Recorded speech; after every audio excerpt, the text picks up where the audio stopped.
Ok, el Salmo 100, vamos a ir al versículo 5, y la palabra del Señor dice así, quiero que lo leas con todas tus fuerzas. Porque Jehová es bueno, para siempre es su misericordia y su verdad por todas las generaciones. ¿Alguien puede decir amén? Repitámoslo una vez más. Porque Jehová es bueno, dilo, para siempre. Y su verdad por todas las generaciones. Ok, te voy a enseñar algo muy interesante. Esa palabra que dice ahí, esa palabra verdad, viene del hebreo que quiere decir fidelidad. Entonces, cuando la palabra del Señor expresa en esta parte, dice que Dios es bueno, Jehová es bueno, para siempre su misericordia y su fidelidad por todas las generaciones. Este versículo que estamos leyendo no solo es un versículo sumamente poderoso para nuestra alma abatida, sino que también es un versículo muy revelador porque contiene mucho de teología, mucho contenido teológico. ¿Por qué? Porque en realidad nos muestra tres atributos de Dios. El primero es que Dios es bueno, el segundo es que Dios es misericordioso y el tercero es que Dios es fiel. Ahora, por si tú no sabes qué quiere decir atributos, porque tal vez has escuchado los atributos de Dios, pero no lo sabes, no sabes ni qué es eso. Déjame explicártelo de una manera muy simple, una manera muy sencilla. Dios es un ser extraordinario, y como es un ser extraordinario y único, es muy difícil de explicar con palabras quién es Dios, cómo es Dios. Entonces la mejor manera de poder explicarlo, la mejor manera de que tú comprendas quién es Dios, es a través de exponer estas cualidades de Dios, es a través de exponer estas características, estas excelencias que Dios posee, que encontramos en su palabra y nosotros nombramos como atributos. Ahora, si Dios dejara de ser bueno, misericordioso, si Dios dejara de ser fiel, dejaría de ser Dios.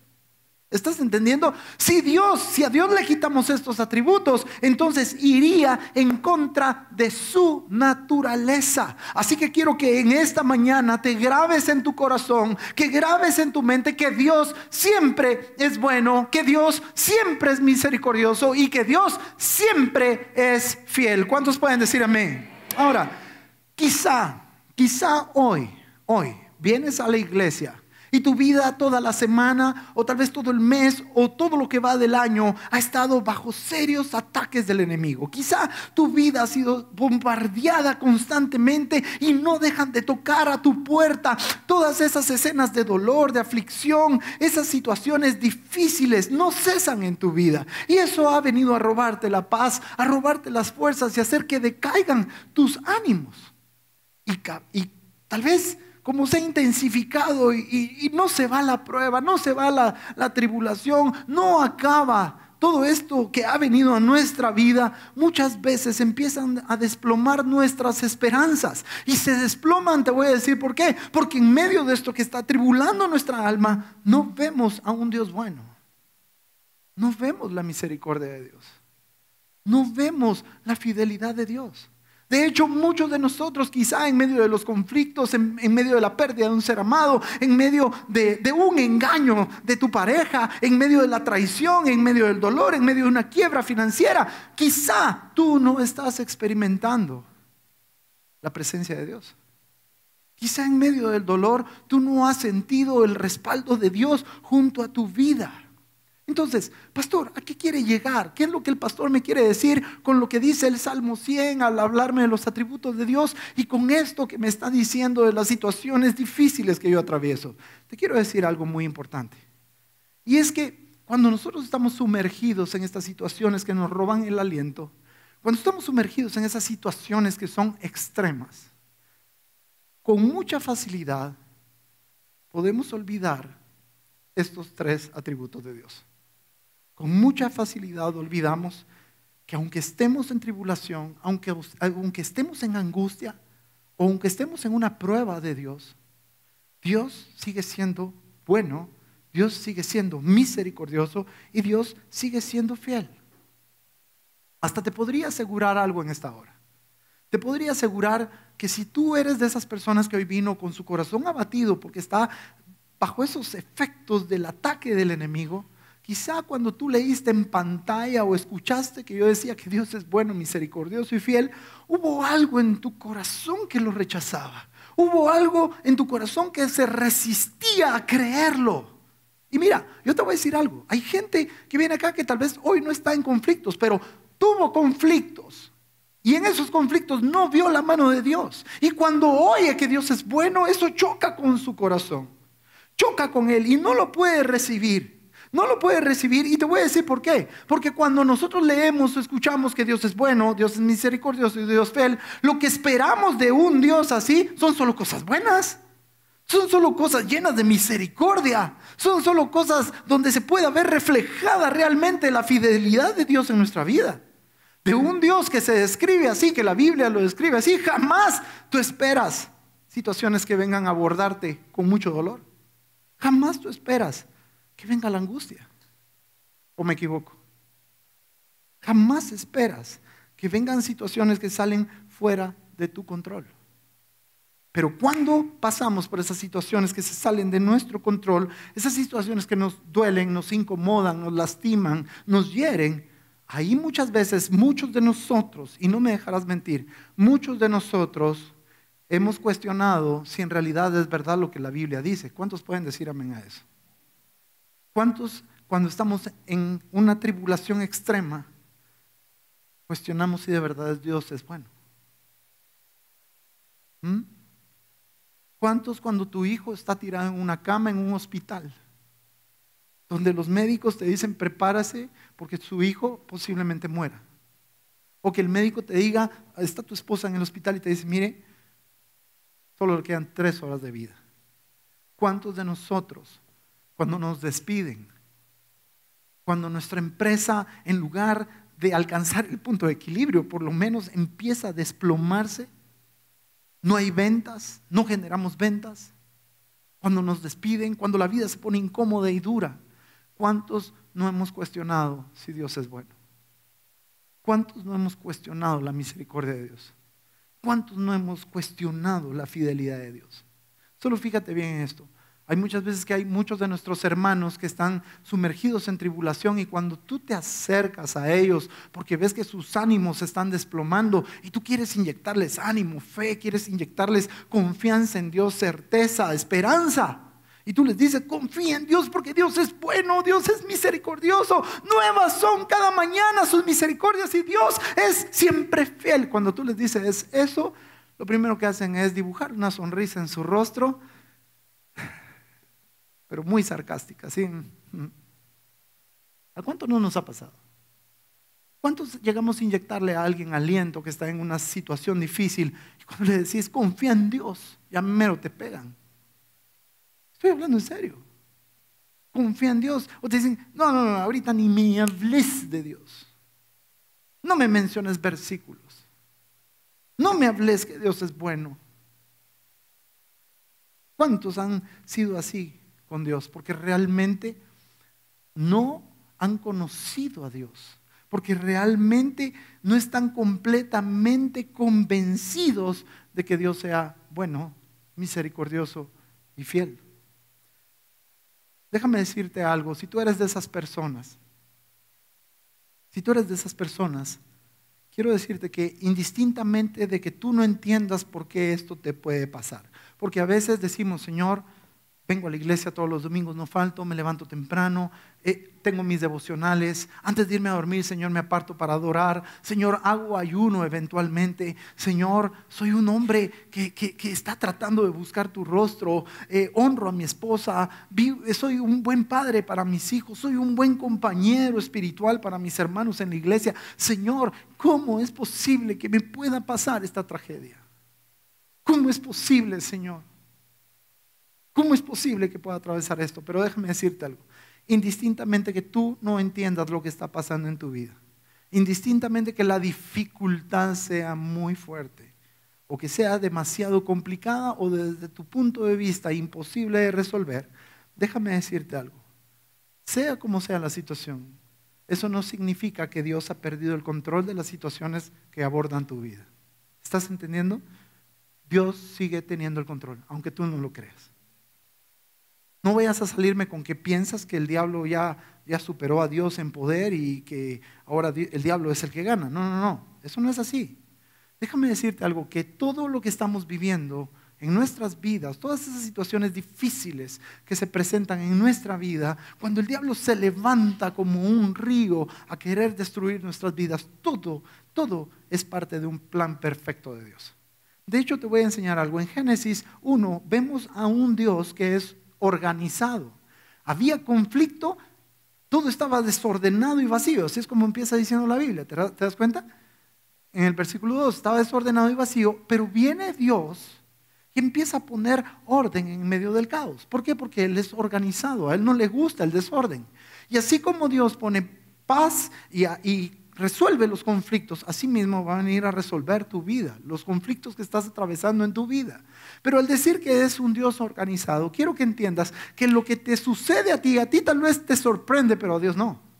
A Dios no lo sorprende la adversidad que viene a tu vida. Por el contrario, la adversidad Dios la va a aprovechar para glorificar su nombre. La adversidad Dios la va a utilizar para mostrar su gloria sobre tu vida. Cuando digan aquellos, wow, es que yo miraba el cita que no había oportunidad en su vida. Pero cuando vean la resolución de Dios en tu vida, todos van a darle gloria al Señor por lo que Dios ha hecho y van a reconocer que Dios es bueno, Dios es misericordioso y Dios es eternamente fiel.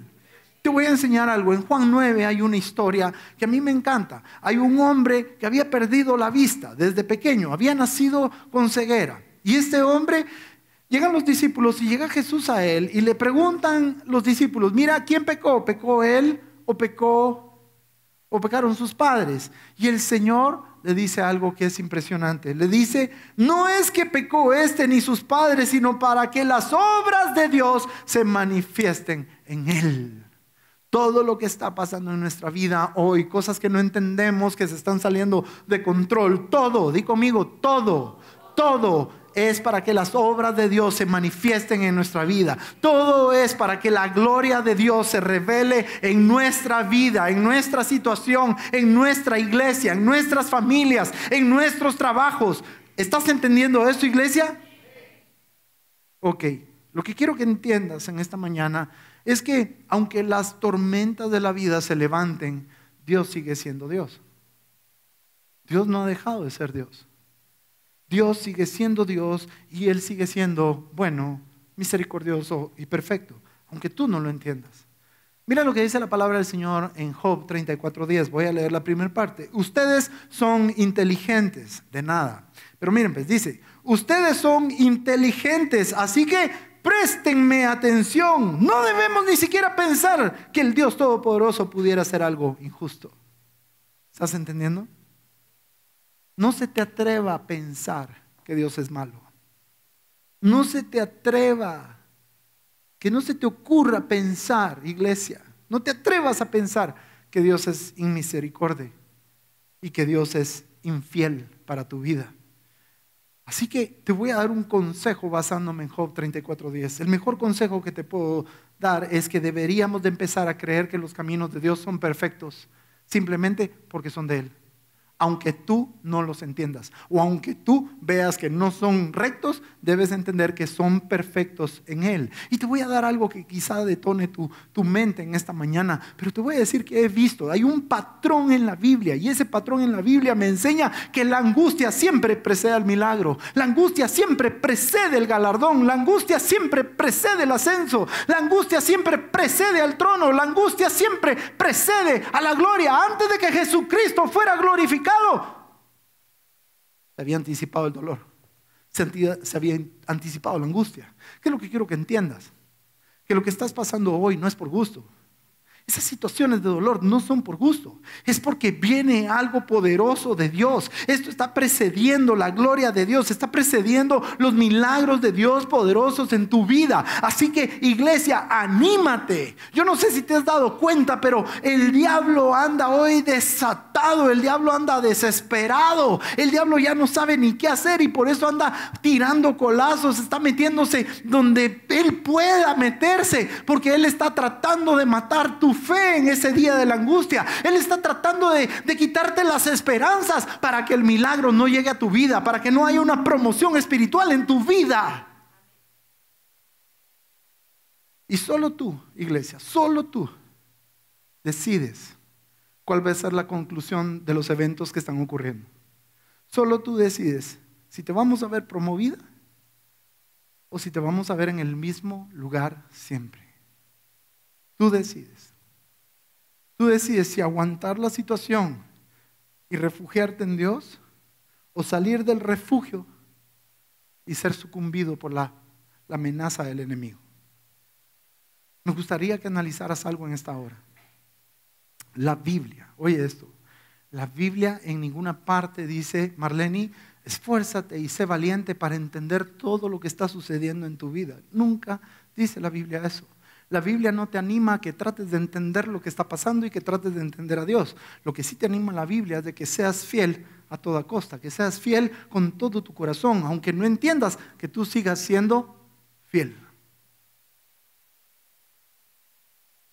Dice la palabra del Señor en Isaías 26:4, confía, ¿cuándo?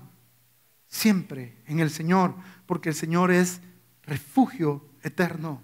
Dios es refugio eterno, a Él correrán los justos, dice la palabra en Proverbios 18:10, porque Él es torre fuerte, Él es refugio, es fuerte, castillo fortificado, y a Él podemos correr en el día de la angustia, a Él podemos correr en el día donde amenaza la tribulación. Dice el Salmo 62:8, confiad en el Señor, ¿cuándo? En todo tiempo. Oh pueblo, derramad vuestros corazones delante de Él. Mira esto, derramen vuestros corazones delante de Él. Dios es nuestro refugio. Creo que después de la semana pasada, cuando creo que entendimos muy bien, y lo pude ver por las expresiones que tal vez era la primera vez que lo miraban desde ese punto de vista, pero cuando hablaba del Salmo 23, donde decía que Jehová es mi pastor y nada me faltará. Muchos se asombraron cuando decíamos que nada incluía tanto bendición como esos días de tribulación. ¿Estás comprendiendo? Entonces creo que hoy no vamos a tener problema para entender lo que dice el profeta y para lo que dice el salmista cuando dice que hay que confiar en el Señor siempre, y cuando hay que confiar en el Señor en todo tiempo, iglesia. No se restringe solamente a esos días soleados, a esos días buenos, sino que también involucra a esos días malos. No solo se limita a esos tiempos de bonanza, sino que también abarca esos tiempos de escasez en nuestra vida. No solo cumple o se limita a esos tiempos donde tenemos paz y alegría, sino que también abarca esos momentos de persecución, esos momentos de dolor, esos momentos de angustia, de tristeza, de desesperanza, de llanto, de inquietud e intranquilidad. ¿Qué es lo que quiero que entiendas?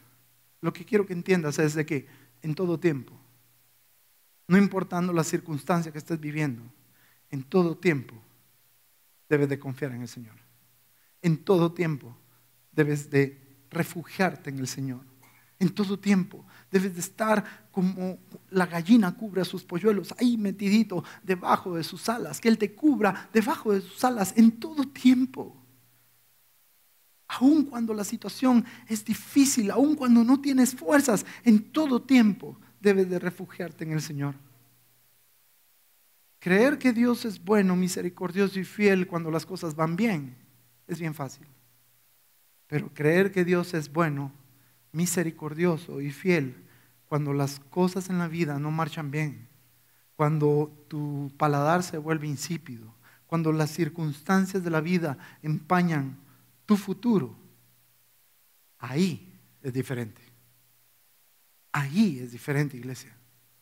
Alabar con dolor, ahí es diferente. Adorar cuando no tienes fuerzas, ahí es diferente. Adorar cuando estás desanimado, ahí es diferente. Y lastimosamente, iglesia, oye esto, lastimosamente, y oye esto bien. Oye esto bien. Lastimosamente, somos buenos para alabar, bueno, algunos, pero buenos para alabar y adorar cuando las cosas van bien. Pero cuando las cosas marchan mal, ahí es donde la mayoría de nosotros fracasa. Porque cuando las cosas marchan mal, cuando el médico te dice, mire, tiene una enfermedad seria, mire, esto está sucediendo con sus hijos están en drogas, su hijo no ha venido a la universidad durante todo el año, Señor, y tú dándole el dinero, así como hacía el papá de Jairo, dándole el dinero para que pagara la universidad. Es como me estaba viendo así por gatito tierno, entonces dije, ahorita lo agarro. Cuando te dicen esas malas noticias, o mire, su hijo tuvo un accidente y sientes que se te seca el paladar, sientes que te cuesta tragar, sientes que te estás sofocando porque no puedes respirar, ahí dice la Biblia que también hay que alabar. Ahí dice la Biblia que también hay que confiar en Dios. Ahí dice la Biblia que también tenemos que estar contentos. Quiero enseñarte algo. La Biblia me enseña un periodo en la vida de David, el que era pastor y se volvió rey. Un periodo en la vida de David donde quizá el sueño, Maquito, de llegar un día a sentarse en el trono se empezó a esfumar.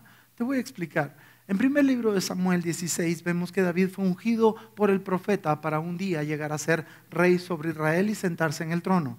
En primer libro de Samuel 17 vemos cómo este pequeño pastorcito va a enfrentar ese enorme paladín llamado Goliat, ese gran enorme del ejército filisteo que estaba atemorizando al pueblo de Israel, y se levanta David para poder pelear y enfrentar a este hombre. Cuando David lo enfrenta, la palabra del Señor dice que una piedra pegó en su frente y cae desplomado ese gigante. Cuando David llega a ver a ese gigante, con su misma espada le arranca la cabeza, dice la Biblia. Y mira, solo ponte a pensar, cuando David levanta esa cabeza, el pueblo de Israel empieza a hacer ovación, el pueblo de Israel empieza a coger ánimo y David levanta la cabeza de ese gigante. Yo creo que cuando David la levantó y empezó a gritar por Jehová, yo creo que en ese momento, Maquito, en ese momento dijo, wow, hoy sí puedo creer más la palabra de Dios, porque hoy sí estoy perfilándome para lo que Dios me llamó. En el versículo 10, en el capítulo 18, dice la palabra del Señor que el rey ese día que David derrota a Goliat, ya no lo deja volver a su casa, se lo lleva consigo. De la majada, porque ni siquiera en su casa estaba, pero de la majada se lo llevan directamente para el reino, para el palacio. El problema fue que cuando iban entrando, no le gustó al rey lo que escuchaba. Estaban todas las mujeres emocionadas, estaba toda la porra con sus pompones y gritaban, y todos la música, y decían, alabío, alabado, alabim, bomba, y empiezan a gritar y empiezan a decir, Saúl mató a 1000, pero David mató a 10,000. Y eso le chocó al rey. Eso encendió celos en su corazón y sus celos hicieron que David se convirtiera, tú lo sabes, la historia no lo cuenta, se vuelve prófugo de la justicia, un proscrito de la ley. David sale huyendo del reino porque el rey lo quería matar. Y cuando sale huyendo del reino dice que se va a una ciudad de los filisteos, y cuando los filisteos ven dentro de ellos al gran campeón, a la estrella de Israel, lo querían matar. Y entonces David empieza a fingir locura y empieza a botar, empieza a actuar así todo extraño, empieza a botar la baba por la barba, dice la Biblia. Y cuando lo ve el rey dicen, ay, mucha, no frieguen, les dice, miren, ya tanto loco tengo aquí, ni que me hicieran falta, hombre, ya déjenlo. Y sale David huyendo, salva su vida y se va a la cueva de Adulam. Ahora, ¿no te parece una locura esto? ¿No te parece una vida loca? ¿No te parece que esto es extraño? Todos esos eventos que pasó David, esa persecución injusta, aunque no me lo creas, Dios seguía siendo bueno. Dios seguía siendo misericordioso y Dios seguía siendo fiel. Esos eventos nunca agarraron a Dios desprevenido. Todo era parte de su plan. De la noche a la mañana cambia radicalmente la vida de David. Hoy estaba en el palacio y al otro día escondido en una cueva. en una cueva que no era lo que Dios lo había mandado a hacer. Dios no lo llamó para ser rey en una cueva. Dios lo había llamado a ser un rey en el palacio, pero estaba en una cueva donde todo era distinto al palacio. Allí no habían lujos, allí no había banquetes, allí no había muebles, no había ni siquiera luz, no había calefacción. David había perdido todo de la noche a la mañana. David perdió su empleo, su sueldo, su matrimonio, su casa. David se quedó sin nada de la noche a la mañana. Estaba en un lugar donde no había oportunidad para soñar en un futuro mejor. Estaba en un lugar donde no había esperanzas para un porvenir. Y para rematar la historia, dice la Biblia que empiezan a llegar todos los proscritos de la ley, todos los que estaban siendo perseguidos, todos los endeudados, dice la Biblia. Llegan todos los amargados. Aquí muchos de ahí podrían ser de ese ejército de David. Llegan muchos amargados. Mira, mi esposa como dice, sí, mi amor, tú eres el primero. Mire. Llegan todos los amargados y todos los afligidos. Así es como dice la Biblia. Y todos esos llegan a juntarse con David, pero la Biblia me enseña algo y quiero que me pongas atención. En medio de ese tiempo difícil, en medio de ese tiempo de dolor, en medio de ese tiempo de desánimo, de lágrimas, viene David y escribe el Salmo 34. Y el Salmo 34, mira lo que dice esto. Dice, bendeciré a Jehová, ¿cuándo? En todo tiempo. Su alabanza estará de continuo en mi boca. Yo me imagino a David con sus lágrimas en el corazón, él sufriendo con un corazón roto, donde su sueño de ser un día rey se había ido por la boca. Cada día estaba más lejos de él el llamado de Dios. Y David llorando en esa cueva fría, rodeado por los amargados, de los afligidos, los endeudados. Y David ahí siendo el líder de ellos. David miraba y decía, yo no fui llamado para esto. Tú me llamaste para ser rey. Y David en medio de esas situaciones dice, te bendeciré. Yo me imagino a David con un corazón quebrado, llorando y diciendo, te bendeciré por siempre, te bendeciré, te bendeciré por siempre, por siempre. Con un corazón desgarrado, un corazón dolido, pero él decía, te voy a bendecir siempre, en todo tiempo, Señor, te voy a bendecir. Te voy a bendecir, Señor, en los tiempos de prosperidad, así como en los tiempos de adversidad. En los tiempos, Señor, donde haya banquete, como en aquellos días donde el estómago me duela porque no tengo que comer. Te voy a bendecir, Señor, cuando haga un buen cierre en un contrato. Pero también te voy a bendecir, Señor, cuando no suenan los teléfonos pidiéndome trabajo. Te voy a bendecir en medio de la alegría, Señor. Pero también te voy a bendecir en medio del profundo dolor. Y la pregunta es, iglesia, ¿somos así como David? ¿Bendecimos al Señor en todo tiempo? ¿De continuo está la alabanza en nuestra boca? ¿O de continuo está la queja? ¿De continuo está la inconformidad? Las palabras negativas. ¿De continuo hay palabras de maldición en nosotros?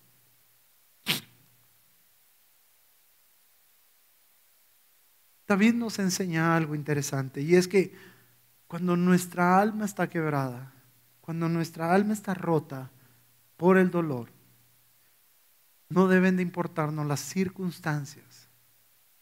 Siempre debe de haber alabanza en nuestra boca y una adoración que bendiga el nombre del Señor, porque el Señor es bueno, porque el Señor es misericordioso y porque el Señor es fiel, iglesia. De nuestro corazón debe salir aquella alabanza que le agradezca a Dios por lo que Él ha hecho en nuestras vidas, aunque nos estemos hundiendo.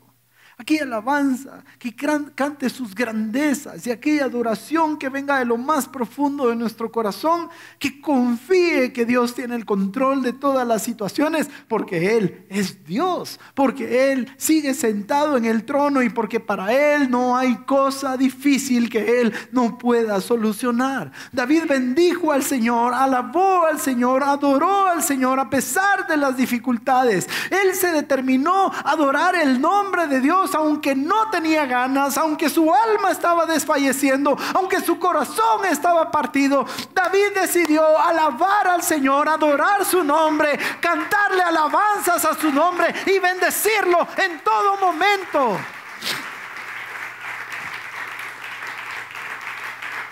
David adoró, David alabó y bendijo el nombre del Señor independientemente de sus temores, independientemente del dolor, de la tristeza, de la angustia, de la inconformidad, independientemente de todo lo que estaba pasando. Él decidió adorarlo porque sabía que Dios es confiable, sabía que Dios no falla y Él es digno de alabanza. Aunque no nos vaya en la vida bien, Él es digno de nuestra alabanza, iglesia.